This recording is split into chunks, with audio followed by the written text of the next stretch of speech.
પર મળે તેવું મસાલેદાર અને ટેસ્ટી છોલે કુલચે. છોલે કુલચે બનાવવા માટે આપણે ઇન્સ્ટન્ટ કુલચા બનાવી દઈશું. એની માટે આપણે મેંદાનો લોટ લીધેલો છે 1 વાટકી જેટલો. તો પહેલા આપણે લોટ બાંધી લઈશું. લોટ બાંધવા માટે આપણે લોટ લઈ લીધો છે. એની અંદર આપણે સોડા નાખવાનો છે. આ સોડા છે થોડો. એની અંદર આપણે થોડું પાણી એડ કરીશું અને આ પાણીથી આપણે લોટ બાંધીશું. આપણે ઓગાળી દઈશું સોડાને. આપણે સ્વાદ અનુસાર મીઠું લઈ લઈશું.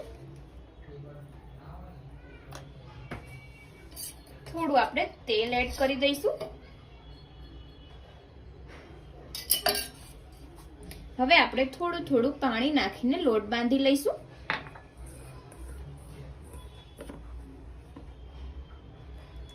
સોડા નાખવાથી આપણા કુલચા સરસ ફૂલેલા અને પોચા બનશે. આપણો લોટ બંધાઈ ગયો છે. આપણે સોફ્ટ જ રાખવાનો છે, એકદમ નરમ જ રાખવાનો છે. થોડો આપણે થોડો આપણો તેલવાળો હાથ કરીને આપણે ફેરવી દઈશું અને આને આપણે સાઈડમાં મૂકી દઈશું. છોલે માટે આપણે છોલે ચણા આપણે પલાળીને રાખેલા છે 7 થી 8 કલાક જેટલા અને પછી આપણે 2 સીટી મારી દીધેલી છે. 2 ગ્લાસ પાણી નાખીને કુકરમાં આ મેં 1 વાટકી જેટલા પલાળ્યા હતા પણ ફૂલાઈને આટલા થઈ ગયા છે, એક મોટો વાટકો ભરીને.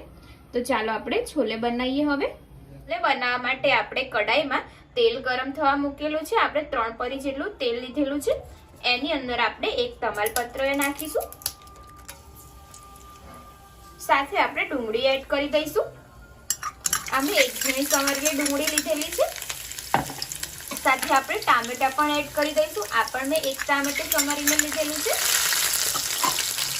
1 લીલું મરચું આપણે એડ કરી દઈશું. સારી રીતના આપણે મિક્સ કરી દઈશું. સાથે આપણે આદુ લસણની પેસ્ટ લઈ લઈશું. અમે ખાંડીને રાખેલું છે. સારી રીતના આપણે આને 2 થી 3 મિનિટ માટે મિક્સ કરીશું.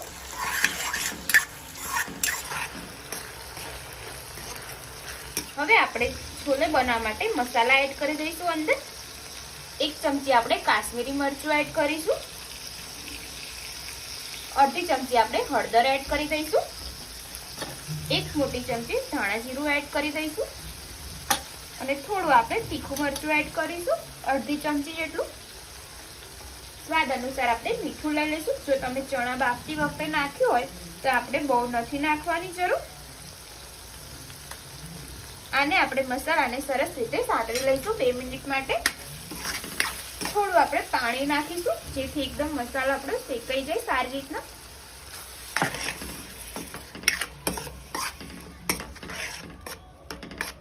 એકદમ સરસ રીતે આપણો મસાલો પણ શેકાઈ ગયો છે. હવે આપણે ચણા એડ કરી દઈશું. એકવાર આપણે મિક્સ કરી દઈશું.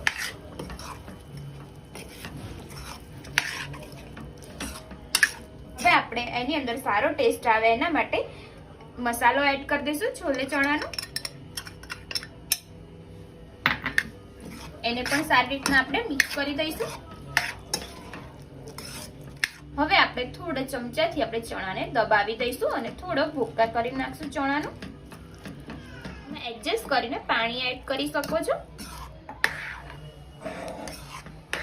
હવે આપણે આને ઉકળવા દઈશું થોડી વાર.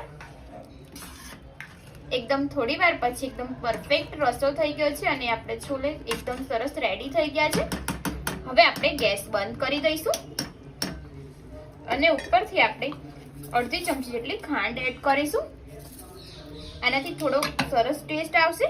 થોડું આપણે લીંબુનો રસ એડ કરી દઈશું. એકદમ ખાટો મીઠો ટેસ્ટ આવશે. થોડા ધાણા એડ કરી દઈશું આપણે ઉપરથી. હવે આપણે આને સાઈડમાં મૂકી દઈશું અને કુલચા બનાવી લઈશું. એકદમ સરસ આપણો લોટ થઈ ગયો છે. થોડો આપણે ફરીથી એકવાર હાથેથી મસરી લઈશું. થોડું આપણે તેલ લગાવીને પછી મસરવાનો છે. આનાથી આપણે 2 થી 3 જેટલા કુલચા બનશે. હવે આપણે થોડો લોટ લઈશું.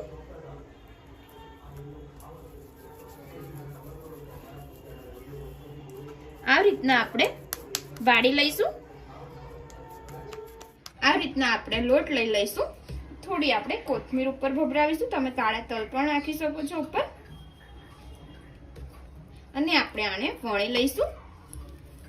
એકદમ અલગ જ રીતે આપણે આજે ઇન્સ્ટન્ટ બનાવીએ છીએ કુલચા, એકદમ ઈઝી રીતના. આવી રીતના આપણે બનાવી લઈશું રોટલીની જેમ. હવે આપણે આને શેકવા માટે રોટલો બનાવીએ તે તવી લીધેલી છે, એની ઉપર આપણે આ મૂકી દઈશું અને આપણે એક ડીશ ઢાંકી દઈશું ઉપર. આપણે એકદમ ધીમો જ ગેસ રાખવાનો છે. આપણે એક સાઈડથી ફેરવી દઈશું જે આપણે કુલચા બનાવે છે અને ઉપર તેલ લગાવી દઈશું અને આને ફરીથી આપણે ઢાંકી દઈશું. બંને સાઈડ આપણે આવી રીતના શેકી લઈશું. બંને સાઈડથી આપણે તેલ લગાવીને સરસ શેકી લઈશું. એકદમ પરફેક્ટ રીતે આપણો કુલચો બની ગયો છે. આવી રીતના આપણે બધા બનાવી લઈશું. એકદમ પરફેક્ટ રીતે આપણે છોલે કુલચા રેડી થઈ ગયા છે. તમે જોઈ શકો છો એકદમ સરસ બન્યા છે. જો તમે આ રીતના બનાવશો તો તમને જરૂરથી પસંદ આવશે અને એકદમ સરસ બહાર જેવા જ લાગશે. તો જો તમને મારી આજની રેસીપી પસંદ આવી હોય તો વિડીયોને લાઈક કરજો, શેર કરજો, કમેન્ટ કરજો અને ચેનલને સબસ્ક્રાઈબ કરવાનું ના ભૂલતા. તો ચાલો હવે મળીએ આપણે એક નવા વિડીયો સાથે. જય માતાજી, જય શ્રી કૃષ્ણ.